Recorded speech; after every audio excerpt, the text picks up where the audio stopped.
Ихэнх хүний ажил өглөө эхэлдэг.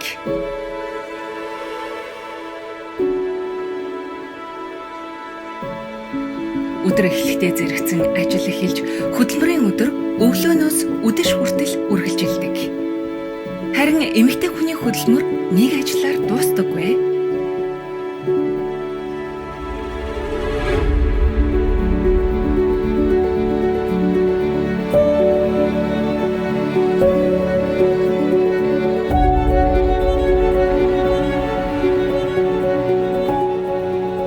Халамж, хөдөлмөр, хариуцлагыг эмэгтэйчүүд өдөр бүр нуруундаа авч явдаг.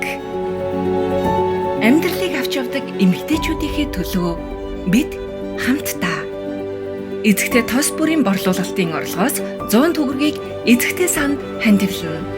Эзэгтэй таны эрүүл сонголт, эзэгтэй тос.